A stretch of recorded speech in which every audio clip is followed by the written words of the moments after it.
What can we do? What can I do? I want to do better. These statements have been directed towards me significantly over the last week, given the murder of George Floyd by a Minneapolis white police officer, witnessed by three other white police officers as well. And during this time of a pandemic, COVID-19, today is June 4th, 2020. I don't know how timeless this is going to be, but I really hope that this is something that never needs to get brought up again. I am in a place where I am a lot of my white friends, peers, only black friend that they feel comfortable opening up to and asking these particular questions. I see it on social media with people who may not have that kind of connection or maybe want to be seen as trying to be a part of the solution so that they're not viewed as part of the problem or whatever it may be. And I want to share first off that when we talk about any of these questions, I think that we need to finish the sentence.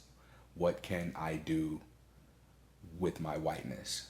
Because by default, if you listen to the podcast and you know about how we talk about people with STIs, notice that we use people first language. So when people say do better, we need to appeal to the people, which is the humanness that we all share. We are all inherently human if we're able to have this conversation, right?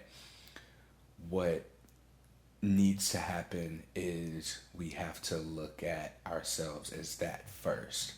So to say, what can I do, means that you're othering someone, whether it be yourself or black people, to say you don't understand or you don't get it, which of course you won't get it because it hasn't happened to you. If you're not someone who's lost a son or a brother or relative to police violence, because the police, they are there to protect and serve you.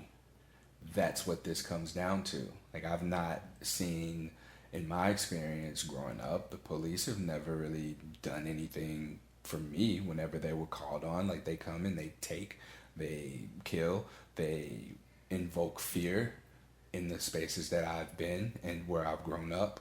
And that's what it is. Like, I've noticed that I've been treated differently by cops after now having kind of been a business owner with having a gym, and police come by, they're friendly, they say hi, but I see how the police talk to and look at the people who don't have a business, who wear their blackness a little bit different than mine is. And I notice that this is a really important thing to bring up because I was born and I inherited blackness. I was born human who inherited blackness. And for many of the people who listen to this podcast, you were born human and you inherited whiteness. Society dictates what that means. There's always a message being sent based on my blackness, based on your whiteness. And I believe that the murder of George Floyd during this pandemic, during a time where we're not supposed to be outside, where we're consuming so much more media and we're constantly being exposed to it, people who haven't seen this before are unable to turn away. You can't unsee this. You can't unsee this video of this man, this human, this white human, this human with whiteness, choking this human with blackness. So when we talk about what can I do as a white person, first off, we want to switch that around. As a human, you shouldn't have to ask that fucking question. You just shouldn't. You can reflect on your whiteness as a human, you should be able to empathize and be like, oh my God, that is a human killing a human who is white and in this uniform that represents whatever it represents. And that is an injustice that should sicken you. It should frighten you. It should anger you, but it doesn't. I don't have the answer to this question. I propose questions that are going to make you come up with the answer yourself. Take inventory on your whiteness and how you benefit from it. Well, you wouldn't really know how you benefit from it because you don't know any difference. You don't know what it looks like to not be white or to not have whiteness, right? To put it in perspective, when you ask the question, what can I do? And you ask this to your black friends, different black people that you interact with, I want to make it very clear that black is not a universal thing. You cannot take what Courtney says to you and then apply it to the black person that you work with, the black person who lives in your neighborhood, the black person whose family your kid goes to school with, or that you volunteer at the same place. This is not a universal thing. Black is, in fact, a spectrum. It overall has so many unique experiences that come with this, and so many different beautiful shades of color. If we're talking about the physical factor, we've got all of the different subcategories of various aspects of culture. It's not just black, it's also black LGBT. It's also like black into anime or black in whatever field of work. Like there are not, black is, if we want to put it on a comparison with something, think of it like gender. You know, there's however many genders there are, think of it as at least that many types of experiences that come with blackness, okay? So my experience here with blackness today in this realm, I've had to step away from social media for a significant amount of time in comparison to what I normally would. So I'll say I'm stepping away from social media and I may post something, I may like something, I may see something, I may share something. Over this last week, my experience in my blackness has been very triggered for a different reason than what would be for someone else's. I am the kind of person who does not like handouts. Now, I will say this, if there's ever a time where fucking reparations are given for black people, you goddamn right I'm gonna be the first person in line for it. But in a sense of people uplifting, supporting, giving me money for the work that I do via something positive for positive people during this time, just because someone told you support a black person, that infuriates me. If you like my shit because this is something that you find useful and effective. Don't support my shit or support me because I'm a black person and you fucking pity me. That is how I feel about it. That may not be the intention, but I don't like the shit. And I was unable to really register what I was experiencing in my body, but it just makes me feel like less than, on top of living in a society where I'm already seen as less than. My rewards, my victories, my blessings, all of these things, I celebrate significantly more intensely for myself when I earn an opportunity, when I execute a thing, when I am consistent in something, when I finish a project, when I am able to have my accomplishments, regardless if, it requires me to go through somebody or I have to sell someone on it. Like, I enjoy earning what I'm given. And seeing so much of this, it angers me because it's seeming to come from a place of like pity. And this, again, is not going to be everyone else's experience. These are opportunities for other people to just, it can make or break them in their business. Perhaps I'm a prideful person and I take pride in my work ethic, but to me, it just seems like invalidated that my work has any greater quality than any of my peers, or that it's necessary or efficient or useful, in a sense that because I'm black now, in a time where y'all just now realizing this shit been going on, don't promote my shit now unless you genuinely like it. And if you genuinely find value in it, that's what I want to see. I don't want to see follow these black educators and then like to see it from people who are uplifting these things. Like, have you even engaged with my content, or did you just see what my headline is, or the most recent 3-4 posts on my Instagram page? Like, I know that a lot of people don't even understand that something positive for positive people has a podcast.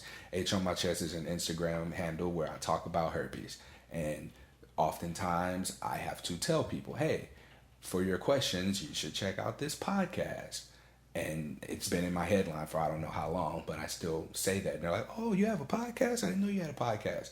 And so for people to uplift one of my posts or my work or something, to see it just alongside other black people, like, I don't know how they feel about this. I know how I feel about this. And like, where the fuck were you at, when we were interviewing and uplifting the services of other black people ourselves? You're not aware of my content. You don't even follow me. You know what I mean? Like, it just doesn't seem genuine. So when people ask what they can do, someone probably told them that's what they can do. But that shit doesn't work for me because of the kind of my black experience. That's been what mine is. So now multiply that by infinity and you have however many other perspectives there are. So it may seem overwhelming when you ask, what can I do as a person with whiteness? You have to reflect on your whiteness, look at your blessings, privileges, skills that you have acquired over the years through your whiteness, and you apply your humanness to it. If that were a white person, it wouldn't be, but try to imagine a world where that's okay for someone who looks more like you, for someone who's more connected to you or close to you, who's having the fucking life choked out of them, and it's being recorded, and people are standing by, no one's doing anything. Like, put yourself in that fucking situation to be the parent or a sibling or really close friend or partner to George Floyd, or maybe if his name were whatever, like a white guy's name is, I don't fucking know. Put yourself there.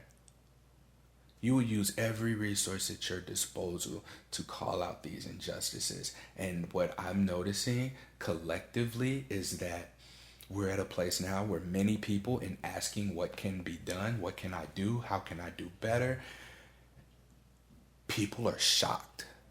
People are shocked that this is going on. People are shocked that there are protests. People are shocked that that violence is occurring. And it's because the silence isn't working. The taking a knee hasn't worked. We're not being heard and acknowledged. And now that there's this shock value, what has to happen next is more than likely going to be acceptance of it. I was in a room full of women, white women, the other day, yesterday actually. Unfortunately, we won't get to share that audio from this, but it was really phenomenal to have had 13-ish white women of different walks of life be willing to come into a space and sit down with a black woman to talk about things, to have that space created openly for them to ask questions and receive information. And it was wonderful. I'm not going to go into the details because it got very vulnerable. But I will say this, collectively what I gathered from it is that no one was angry. None of the white women who were there, I'm sorry, I want to say women with whiteness to use people first language, at least for the sake of this podcast, none of them were angry. You know, they were shocked. They were sad. They were maybe frustrated. But no one was angry. One of my favorite books I listen to on a regular basis is Letting Go by David R. Hawkins. And most recently, I've come into this book called The Upside to Your Dark Side. And both of these books talk about the usefulness of anger. Anger gets us out of this space of like negative, helpless emotions. Yes, anger is considered a negative emotion, yet it's the one right before courage when it comes on the emotional scale. When you get to anger, that's when shit gets done. But they don't have a reason to be angry. There's no reason to be angry because life has been convenient. Life has been a breeze for many women with whiteness, people with whiteness, because we are in a society where anything not white is inferior, is oppressed. And therefore, as the oppressor by association, you don't recognize that there's a problem. There can't be a problem. What do you mean? What's going on? What? And now for us to have been indoors all this time now, for us to have had all this time to just be around our families and want to step away and look at media or be isolated and just be scrolling down the news feed to see the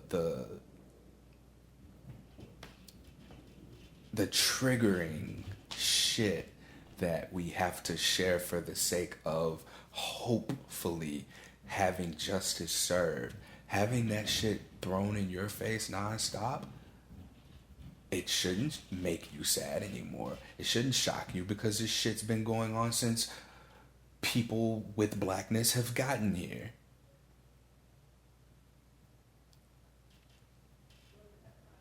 It's been happening. It's been going on. We've been yelling. We've been speaking for it. We've been asking for help.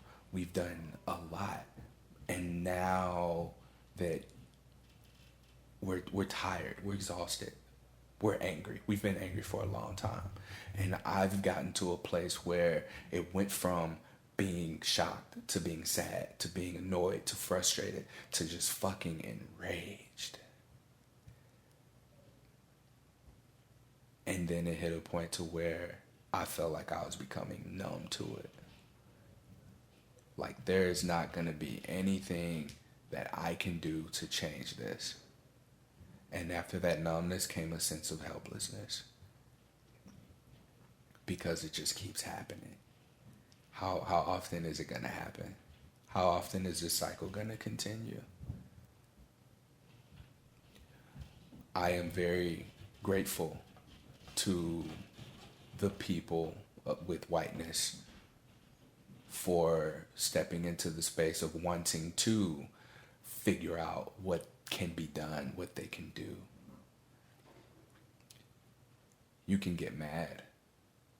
You can get angry. You'll never be as angry as we are. But you can get angry at the injustices done to humanity. Humanity that inherited blackness. My blackness is always on. The message is always being sent and received by society, by me. Same thing with a person's whiteness. How will you use your whiteness to serve humanity? Bring peace to humanity. Continue the evolution of humanity. Liberate humanity. I've looked at my core values and I'm able to look at this and say it myself, like peace, liberation, evolution. Those are my 3 core values. And I said it, that connection and transparency are working their ways in there. We've got to see the humanness in one another. We have to embrace the humanness in ourselves. And then the question should never be, well, how can I do better? That's bullshit. That is the bare minimum expectation of humanity, because we evolve, we grow, we change, we evolve. That's what we do collectively as a human race. That's what we do.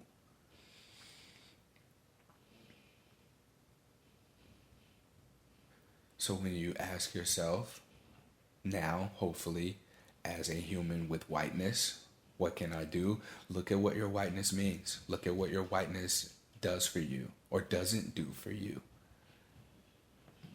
If you call out racism at your job or injustices, or you become someone who is actively, vocally anti-racist, if you lose your job, you can get another one. If I go vocal and I'm the angry black dude that's fighting for equality or yelling out shit about what's wrong and injustices, I could get fired and not get hired again because I'm the angry black man, and that's to be expected. Or maybe it's expected for me to be silent and just shut the fuck up like I have done throughout my life until I've gotten to the point of helplessness. Going into work the day after witnessing a public lynching on your social media feed nonstop, having to act like everything's okay, that's a real thing.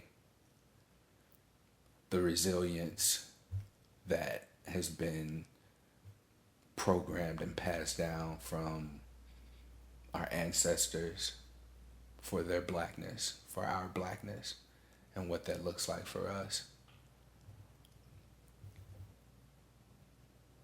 This is repressed anger.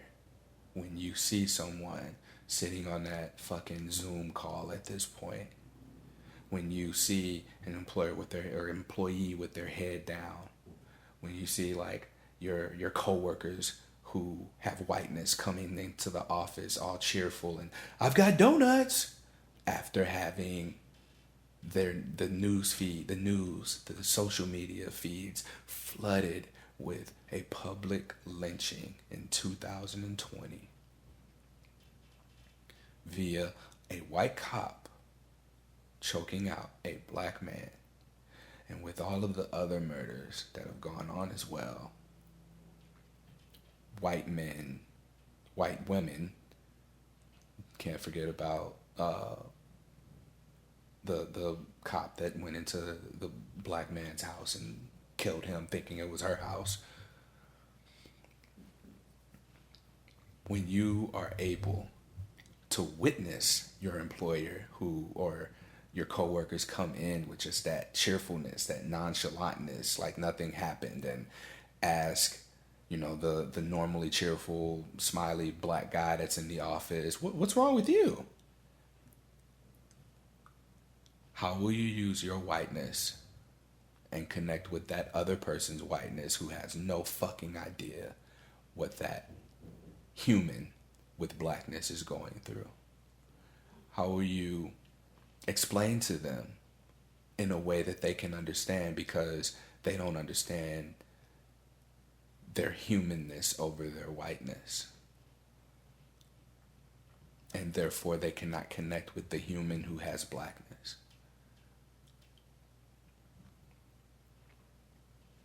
How are you going to console that person? How are you going to talk to their employer and say, hey, I think, maybe we should look at or do something for this, our people with blackness in our office.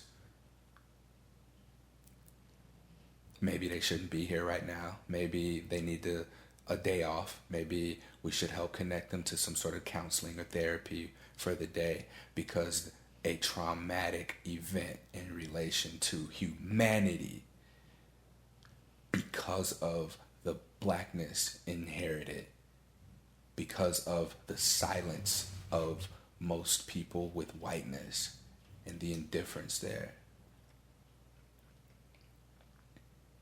how you gonna use it? That needs to become the question that we ask ourselves.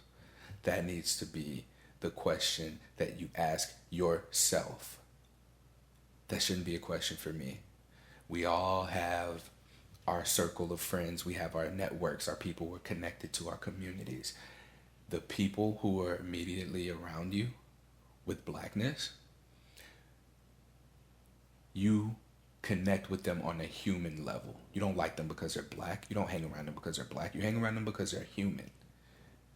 And you appreciate, you like the things about them that come with their blackness, and you connecting with the human, you should be able to empathize and know, okay, this is what this must be like for them.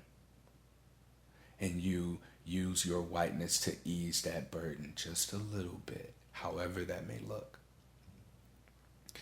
It is a huge emotional burden for people with blackness to have to talk to people with whiteness about what they can do or what's wrong, or explain to them, help them understand and educate.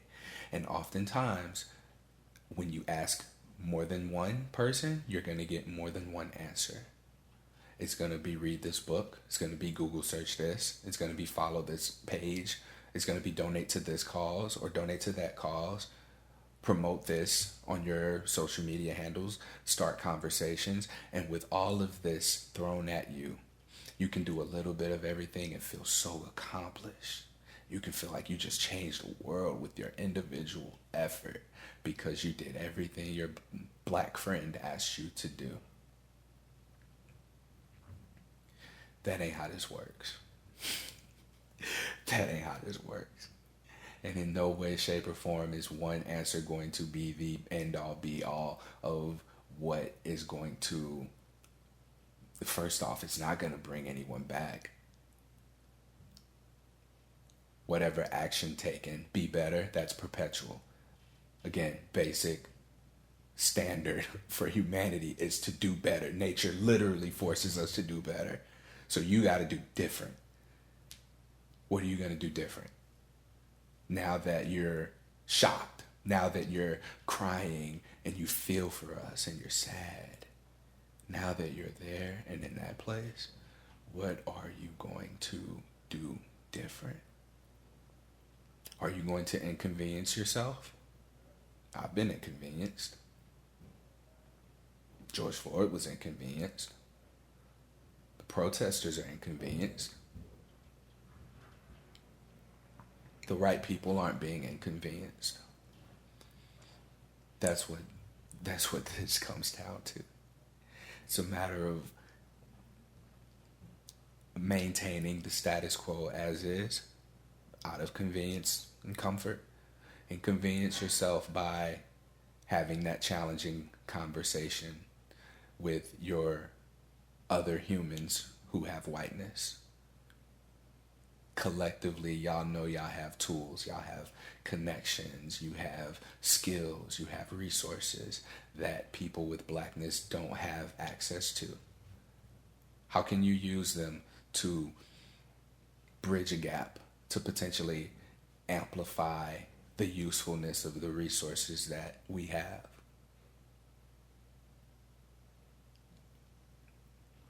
How?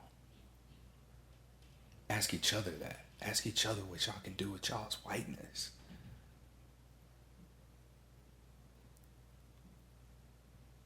Connect with, see that humanity in yourself. Where are you not being a decent human being at the base level to where you have to ask yourself, how can I be better? What can I do better? No, do different. What can you do different? When there are opportunities to learn, when people open up their space to be willing to talk about racial issues and talk about social injustices, inconvenience yourself by listening, by tuning in. Inconvenience yourself by Not just taking notes or not just reading the books, but implementing things. All of the learning, all of that stuff needs to come with this. You can't consider learning doing something because no action is being done to make any impact.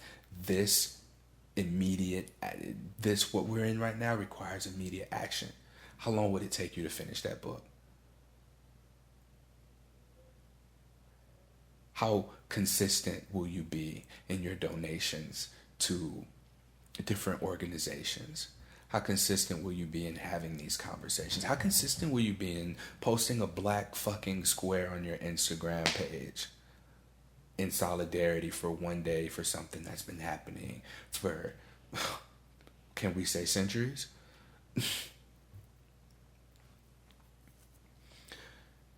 Get mad. You're okay. You're not going to get in trouble.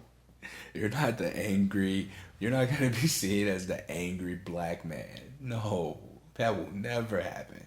You won't be seen as the loud black woman, the outspoken black woman for speaking up for basic,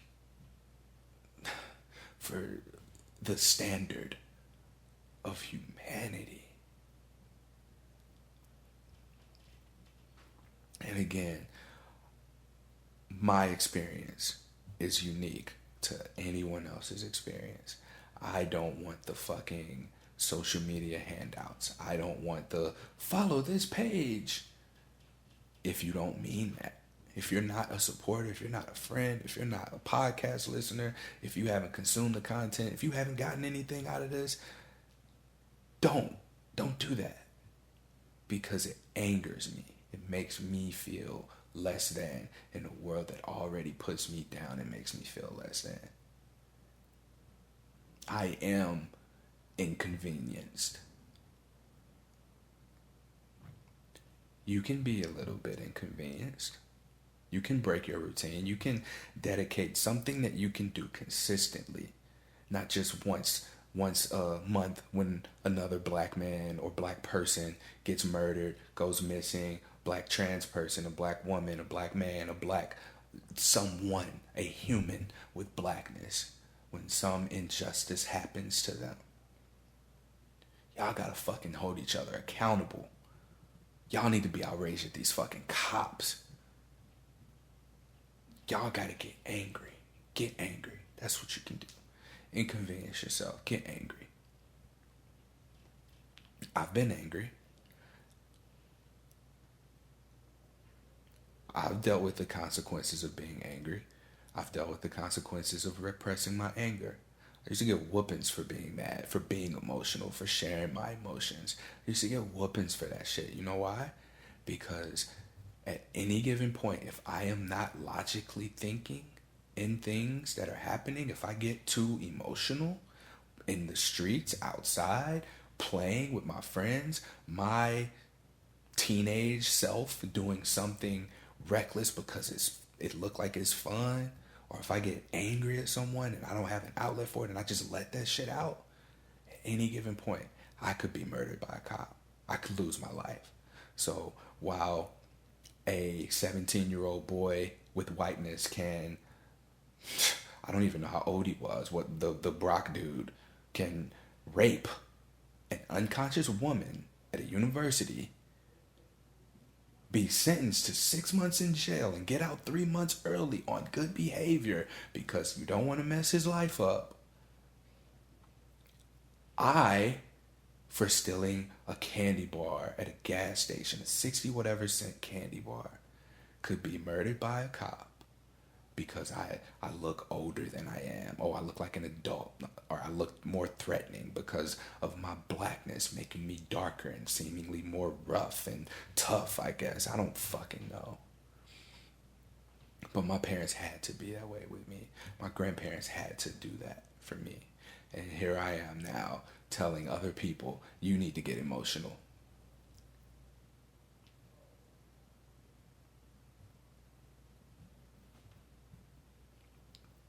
That's what we need. We need that. We need that from people. We need for them to get mad. We need for y'all to get mad and point the anger in the right direction. Point that shit to the system. The same way motherfuckers were on this social distancing shit when people were dying in the pandemic. Look at how, oh, you need to be 6 feet apart. Stay at home. We're in this together. That same fucking energy, I don't believe has ever been brought to the murdering of black people. We're looking out for humans when, oh, this affects everybody, right? Because anyone can get COVID-19, right?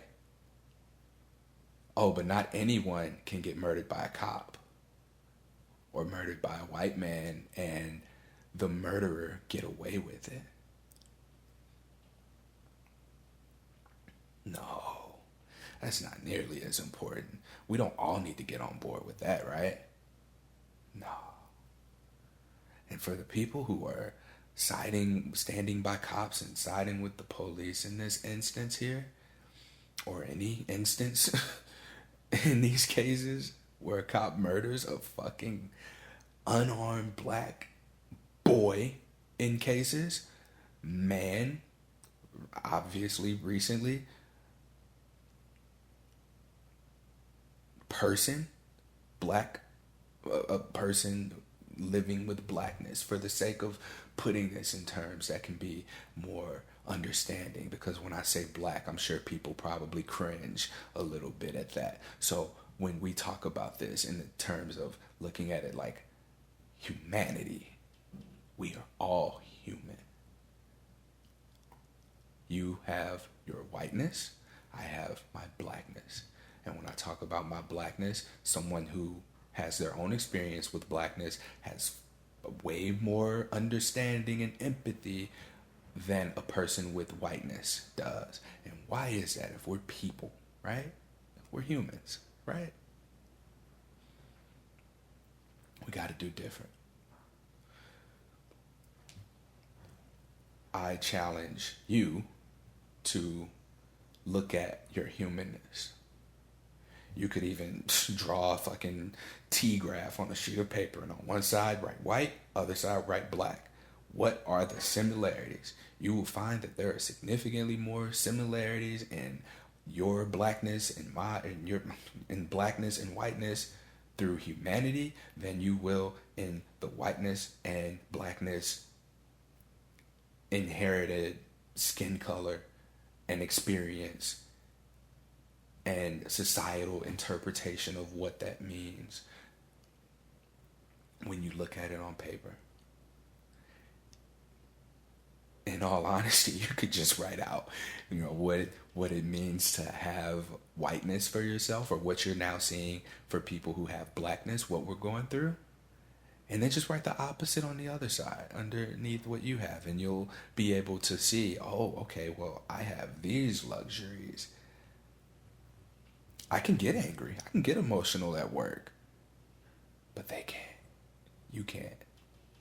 Why can't we all do that? Why can't we all just get angry when something is wrong and speak out against it for justice to be served? We can't do that. Can't tell you how many times I had to bite my tongue through some covert racism shit that I've seen at work. In the workplace. I can't tell you how... I can tell you how that feels, actually. It makes me angry. It makes me angry when I can't be emotional. It makes me angry when I can't speak out against injustices. When it makes me angry when I can't express myself at all. That's what it makes me. And I have to repress that. I have to push that down. And also, I can't express it like a lot of white angry men might express it, like maybe perhaps putting a black man in a chokehold because you wear a uniform and a badge that inherently means that whatever situation you're in, you're the good guy and the other person must be the bad guy or have done something wrong or deserves whatever the fuck it is that they have coming to them. No.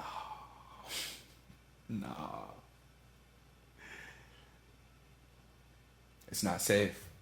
I honestly don't feel safe doing this and sharing my thoughts on what we need to do, because if, in my experience, the black men that I've seen step up, speak out, lead, have been killed young.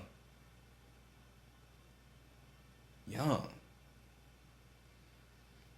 However it is that they might have died, like whether it be from someone within their own community or someone externally, that's my experience. I have seen black men as thought leaders, as leaders of revolutions, of change, get too loud, and then for somebody to be like, they getting too much traction. Get them out of here. And some of my role models now, like I feel like maybe this is, and this is gonna sound stupid, but maybe this is like a protective mechanism for me. But I'm staring at my role model right now on my wall, Goku. Goku won't get murdered by police. Goku from Dragon Ball Z, yes, that is exactly right. I have to look up to and get my values from animated characters, because the ones who look like me that I'm supposed to look up to aren't here.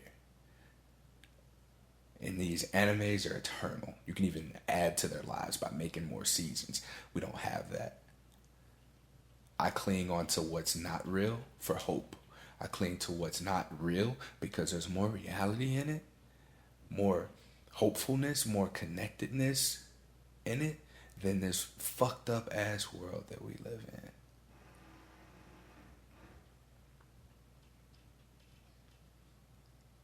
No, my other role models are.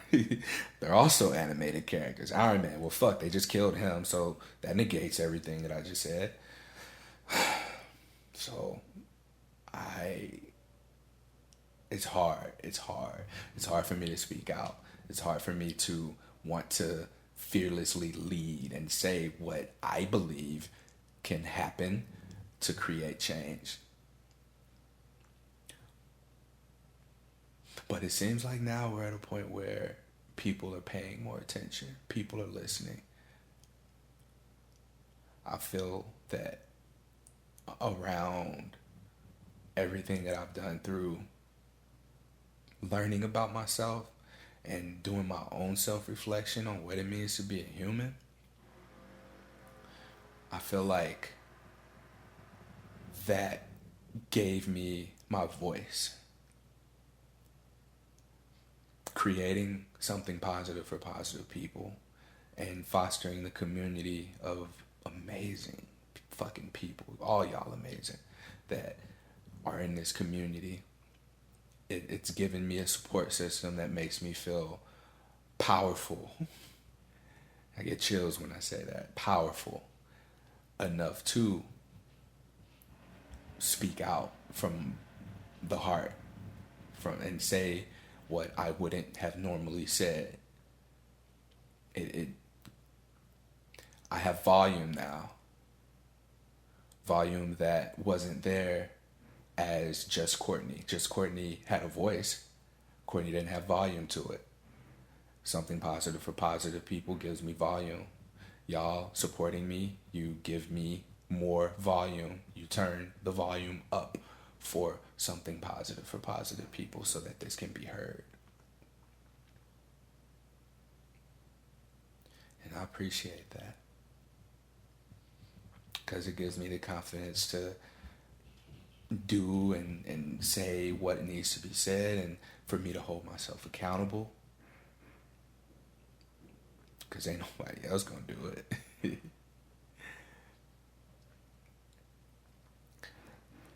I have had however many years of experience working in media.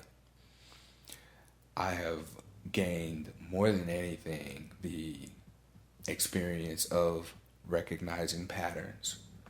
And there is a major pattern in this system of oppression, to where I know that I've learned from school and going to college and the privilege that comes with that, taking inventory on, as a human, what my blackness has done for and means for me.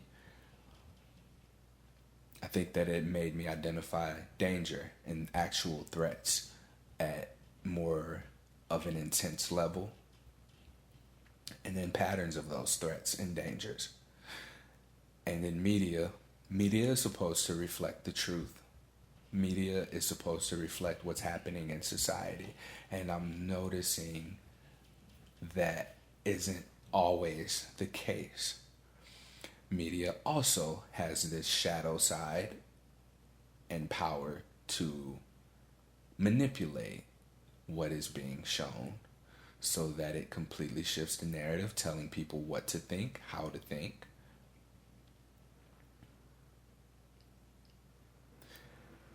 And what gives the media the power to do that, for whatever reason, whatever the agenda is behind the person who has the media company to send the messaging, is its advertisers. I've worked in media, I've worked in television, newspaper, digital, social media, and it's the same story. You, as a media company, media outlet, I collect your demographic information. I know how many people are tuned in to this broadcast network or station at what time, and I am able to say we can reach this many of women, of men, of black men or women, whatever, and here's what it's going to cost for you to put your ad in this program that is shaping how they think. Brands, businesses, they covet these numbers. They covet our eyeballs, our consumer dollars, our consumer power. All because we sit down in front of the TV, we sit down in front of our phone, and we just consume content. We consume that content, and these media stations get paid, and they have power to influence. They have power to create more programming. They have the power to shape reality. What kind of reality is being shaped? If we look at a lot of our primetime television shows, what do you see? What kind of stereotypes do you see? What kind of stigmatization do you see? What type of racism do you see? What are you seeing about black people, people with blackness? What are you seeing about people with whiteness? Who are the main characters? Who are the bad guys? What do they look like? What are they wearing? How are they dressed? What's the music looking like? The videos, right? What kind of music is being pumped?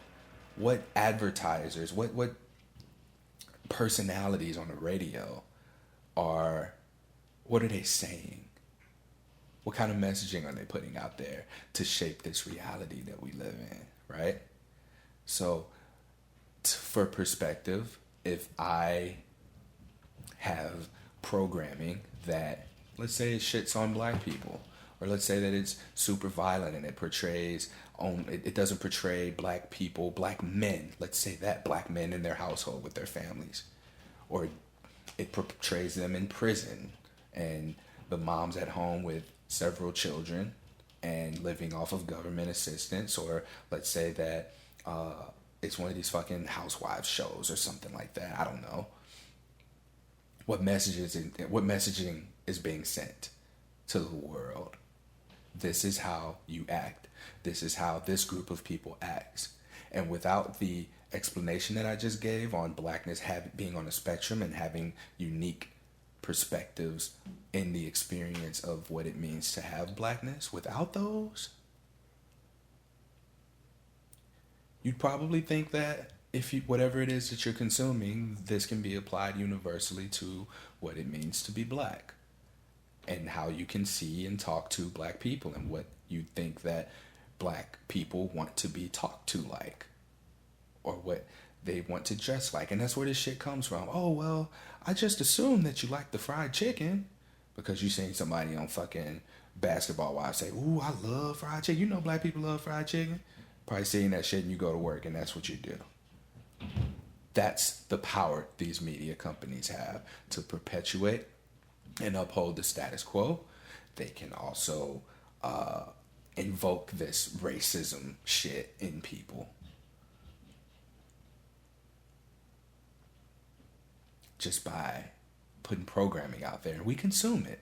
The more we consume, the more they can show people are watching it, the more that their value goes up to a brand that just wants to run a 30 to 60-second commercial within that program, right?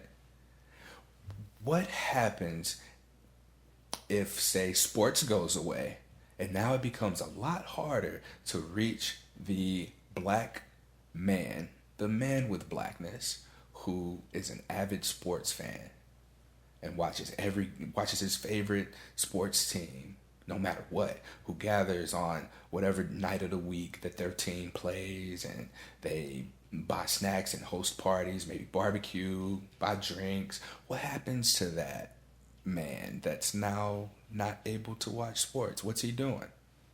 What does the value of sports become if sports are playing and that man with blackness is not watching the sport? The value decreases in that program. So you got two options. You change the program, or as an advertiser, you pull your dollars out of it. So with that being said, if there's programming that perpetuates racism, stereotypes, stigma, and our eyeballs are bringing in money, therefore, what you want to do is replicate that because you want more money, more power, right? Our consumerism, like our ability to consume, our eyeballs are worth significantly more than we believe it is. Like our attention, people are paying tens of thousands, hundreds of thousands, millions of dollars, depending on the programming, to just get 30 to 60 seconds of our attention.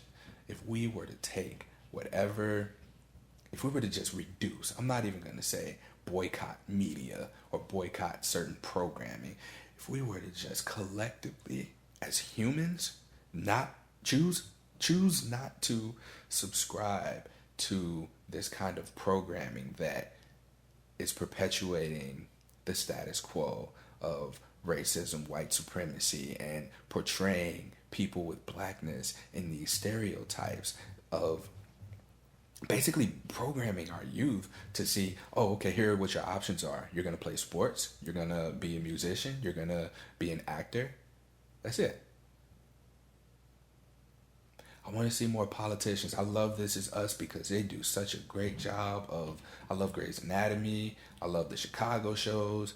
They do this. I love, and the CW network shows with all the superheroes. Again, we're going into fantasy, where fantasy appears to be more reflective of reality than the reality TV that we watch. The Flash, Green Arrow, Supergirl, they've touched on racism significantly. Cloak and Dagger on Hulu, they touch on sex trafficking and police brutality. These are shows that don't get exposure, though. You don't see ads about these shows that are addressing these things and seeing the injustices that occur and seeing what can be done in order to get justice. You want to talk about history? I was watching the Legends of Tomorrow, DC's Legends of Tomorrow. Jefferson, black dude, played football. I forget the extreme details of his backstory, but he's one of the heroes on the show.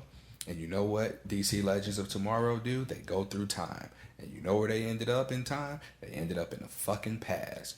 And that was not a good time for him. And I think that is the way that they portray these things on these shows and in these animations and cartoons. This is where the reality is. That's where reality is. And so programming like that doesn't make it to primetime television. Programming like that doesn't, maybe it was at one point, but the ratings may not have been there. But us as consumers are not consciously consuming. We're unconsciously consuming, and then we consciously or unconsciously even apply what we're learning, what we're being told from these programs into the real world.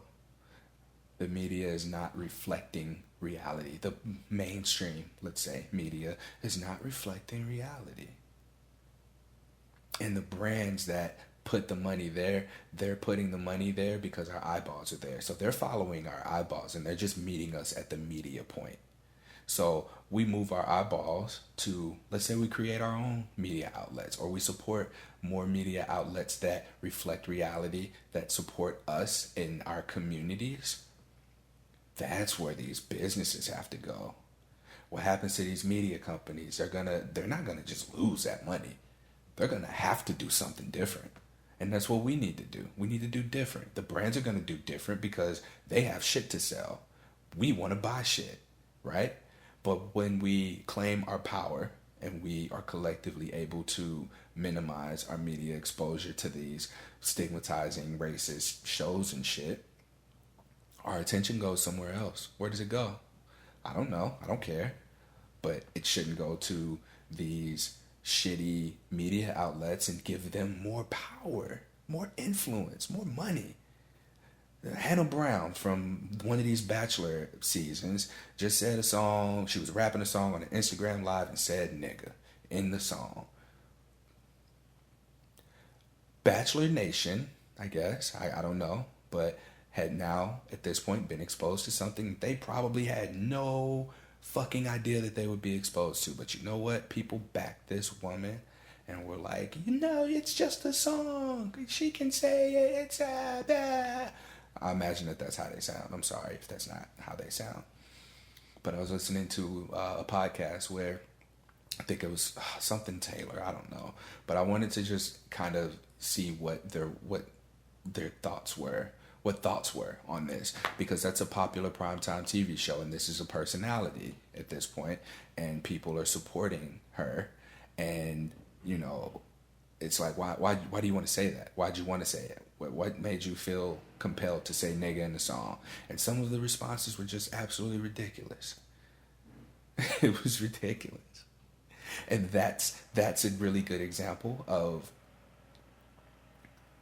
like the support of a community, because some people left, some people unfollowed her, but that brought out other people's, oh yeah, well, you get to see what a person's community backing them looks like in times like that, when they overtly do some shit they ain't got no business doing. Like, there's no reason for her to say that, and she did it because she knew she could, and for her to not know that it was a problem.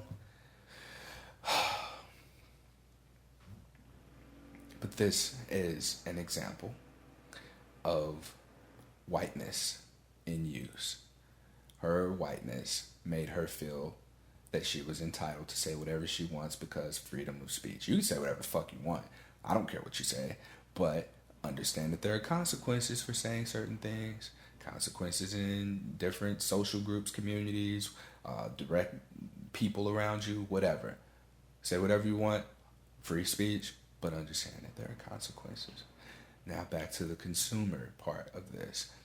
It is very important that we become conscious of the media that we expose ourselves to, because our data is always being collected, even on our phones. Like, I don't understand why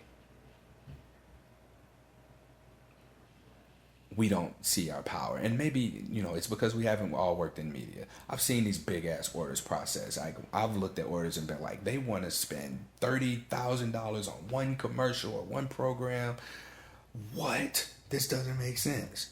And some of the brands that spend money in these programs, they only care about the eyeballs, but make these brands care about the consumer. Make these brands care about the impact that they're having on society. Brands that say, I don't want to get political, we don't want to get political, make them get political by redirecting your eyeballs. Make these media stations start to reflect reality and stop misconstruing the narratives around peaceful protests, around police brutality, and like dumbing it down. Like, I saw a headline that said the death of George Floyd, and it's like the murder of George Floyd by police officers. Say it right. Say it honestly. Be honest. Say the truth. That's what needs to fucking happen. It's not. We're getting there. We're getting there for sure. But the only way we'll really get there, the immediate action that can be taken, is if people decide to challenge these fucking brands. I saw Reddit change their logo to black and white, like the day after. Like I was like, why isn't Reddit working? Why isn't it working? And I had to re-download it, and my logo was black. I appreciated Reddit for that. I appreciated Nickelodeon for making a statement. When COVID-19 dropped and people had to stay at home, Zoom was all over that shit. Where is Zoom right now in regards to police brutality? Where do you stand? If you say you don't get political, and then when something like a pandemic happens and you have an opportunity a business opportunity, and you still don't want to get political, that's political to me, because you're choosing to remain silent. Therefore, in your silence, you are siding with the status quo. The status quo does not serve me. The status quo does not serve my possibly future children.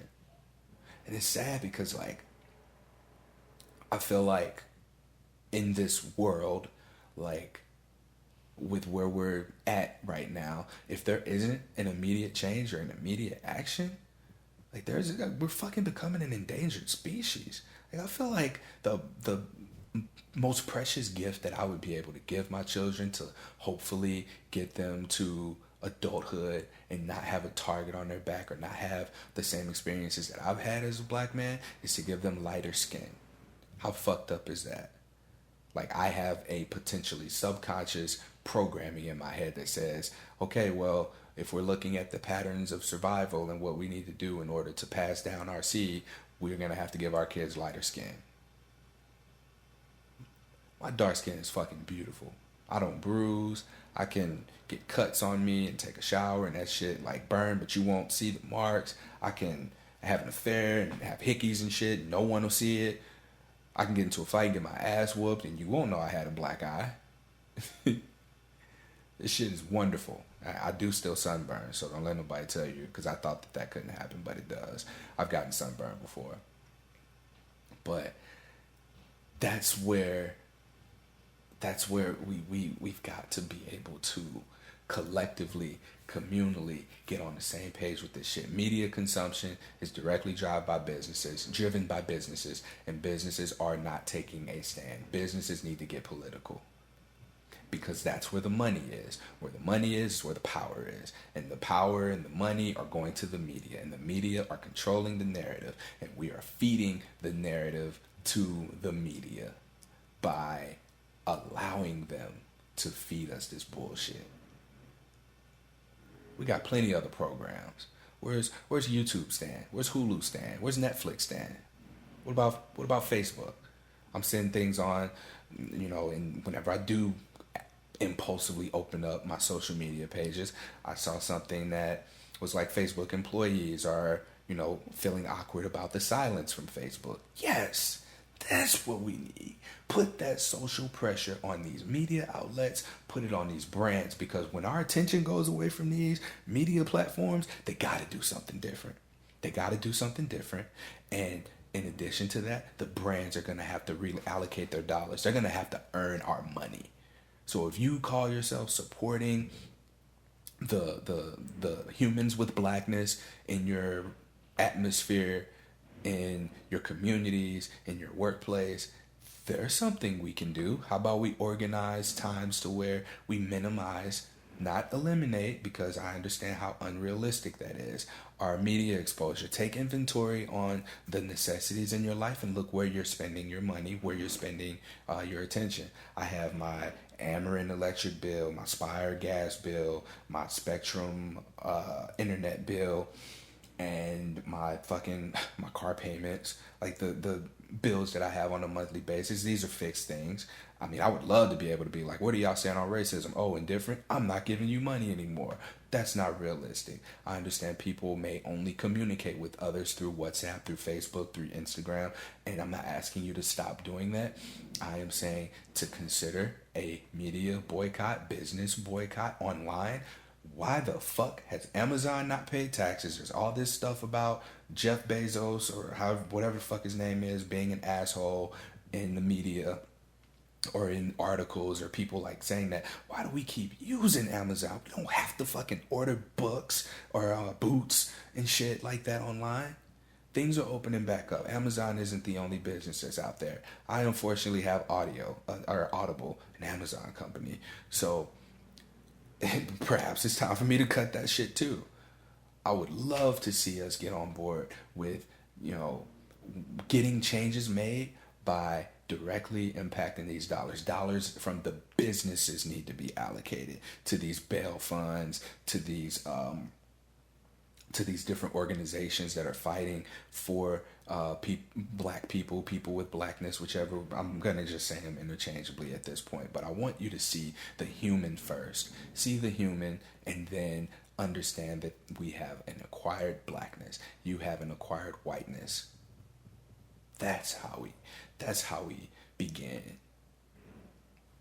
And as these businesses start to pick sides, we want to uplift and support these businesses because of their ethics. We want to challenge them to keep up this momentum. It's Pride Month, right? So all the rainbow logos are going up. Well, what about when this is over?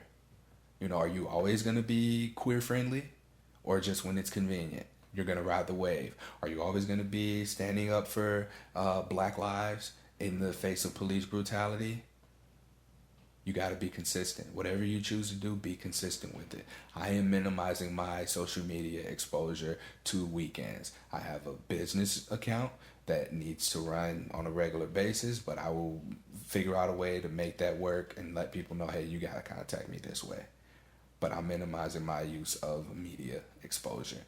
And I've done that this week, and it's led to me being a lot more creative and introspective. I've read a book, a hard copy book, and it's very hard for me to sit still and physically read. I fall asleep, I get tired, but I fucking did it, and I'm proud of myself for it. I've been editing my podcast more, and I've just redirected the energy that I would have as a consumer on a regular basis to my connections. I've talked on the phone to more people. I mean, I'm exhausted from these fucking Zoom calls and FaceTimes and everything, but just being able to connect with those people that are closest to me and checking in. And I've got a therapist, and I've been taking care of my mental health. All of these things that came from me just redirecting my battery, let's call it that. Like, each of us is an individual battery fueling the media for it to use us as profit, for it to charge us up with bullshit. That's what we are to the media. We're its batteries. So take those batteries elsewhere. They can't charge us up with bullshit. We'll recharge ourselves. We'll get our charge from real, honest information. Then those people with podcasts are going to be the ones to get hired in radio shows and on TV shows. The real people, the ones who live for the truth and transparency and honesty and integrity, and who are reflecting what's happening in society, not manipulating it. So there's something we can do different. It's not a matter of no, it is. It is a matter of inconvenience. Inconvenience yourself by not buying from these places. Inconvenience yourself by challenging these brands and businesses, asking them where they stand on police brutality, social injustices. We all can do that.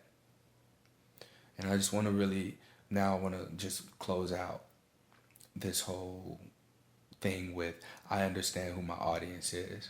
And I often compare what it's like to live with herpes and the stigma that we face to what I found in the LGBT community. And now I think that it's important to bring in how this works as blackness as well. I mean, in having herpes, we have HSV1, we have HSV2, we have HSV1 orally or genitally, HSV2 orally or genitally, and then we have the people who have HSV1 who don't want HSV2, the people who have HSV2 that don't want HSV1, the people who just have cold sores or fever blisters and would never date someone with herpes, all of these subcategories. And then we've got, the lesbians, gay, bisexual, trans, and queer, and across the spectrum, and then we've got different layers of blackness as well. We have to see the humanness in all of these. We are all humans. As a human with blackness, there can be someone who has herpes, who is a member of the LGBT community and has blackness. They're human. All of us have this humanness to us. And the stigma that's faced, the stereotypes that are faced, the injustices that are done. You know, if herpes is the biggest problem that you have, you are doing pretty fucking well for yourself. If that's your biggest concern, if herpes is the biggest inconvenience of your life, you can inconvenience yourself a little bit more by speaking up for any of these groups. People with herpes, you know, a lot of us don't want to speak up for ourselves. When people make us feel bad and make us want to kill ourselves or make us depressed, we don't speak up for ourselves. We have the luxury of choosing not to speak up for ourselves. For some LGBT members, it's a matter of being outcast from their families, their communities, their support if they come out as members of the LGBTQ community. With my blackness, for so long I couldn't speak. For so long I couldn't say anything in regards to this. Doing this shit for herpes and people who are living with herpes raised my volume. I'd say shit under my breath, but I don't have to do that anymore. I'm not living in fear anymore. Like, I'm hopeful that now with the support system that I have, with the power that I've acquired, that there can be some influence here.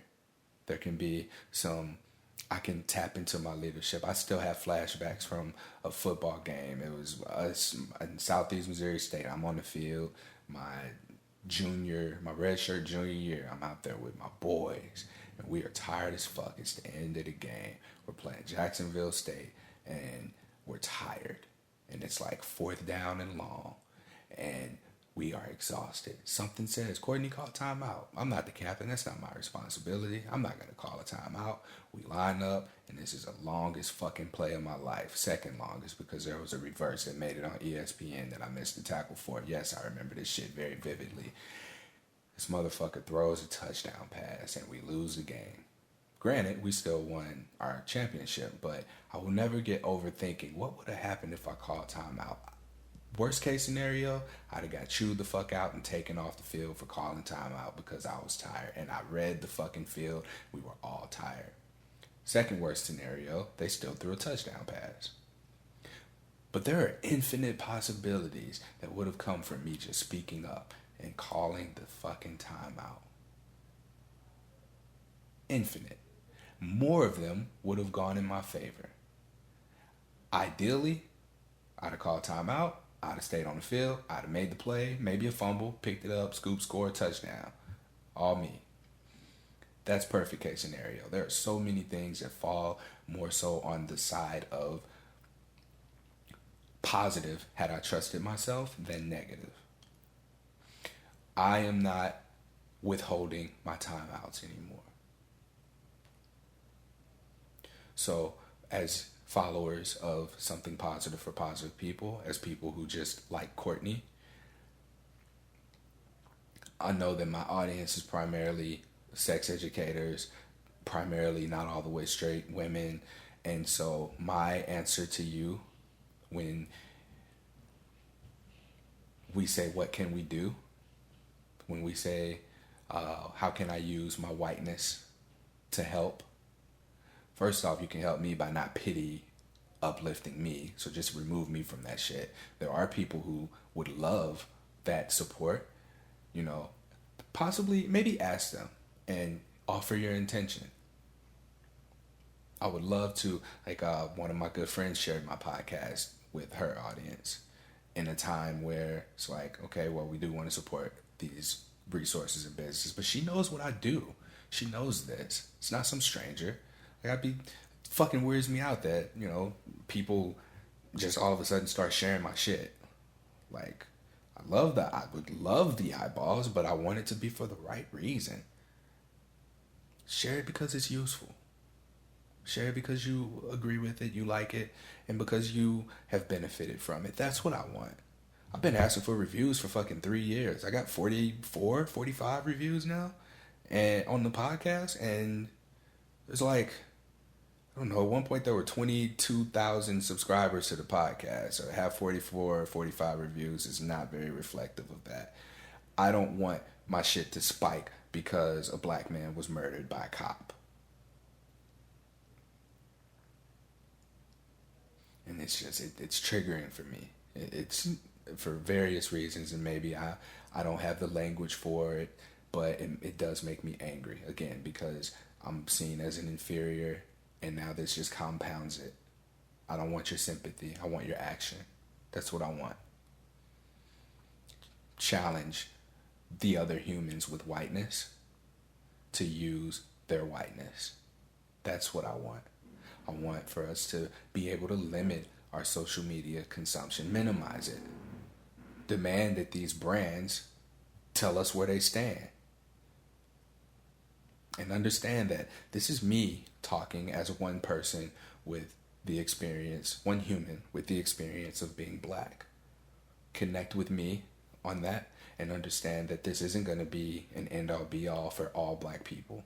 I am one of your friends. I'm one of your connections. I'm one of your people in your circle. So this is how I feel. You can empathize with this because we're in the same field. There's pieces of us that we connect with that draw us here in the sex positive, sex education space, even if it's just herpes. You can empathize. Now use your resources, use your tools, take inventory, and do what you know in your heart needs to be done.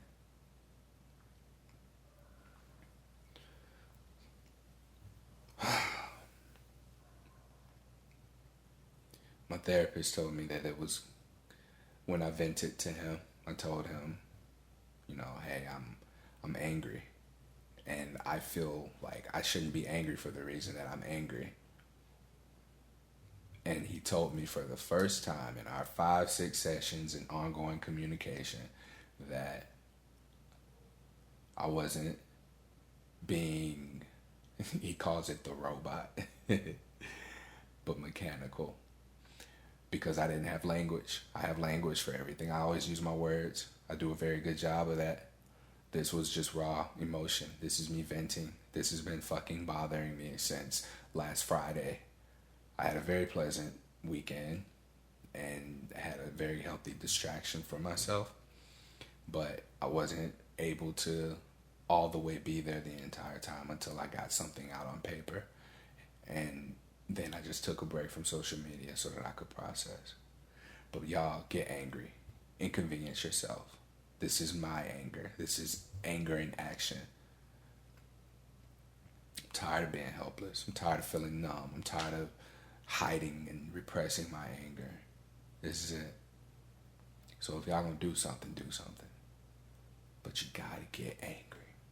You gotta let that out and direct it at the places that have the power and the influence. Directed at these businesses. Take away our consumption from the media companies and the media that is pumped into us that is not reflecting reality. That is what we do.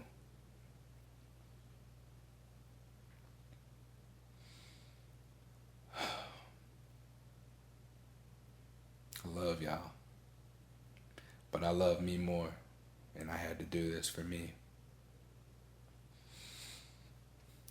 Next week, I guess we'll go back to regularly scheduled programming, but this isn't a one-time thing. This isn't going to be the only time I do this. It's not going to be the only time that I speak like this. Like, this feels good for me. And I'm going to keep up my momentum. Can you?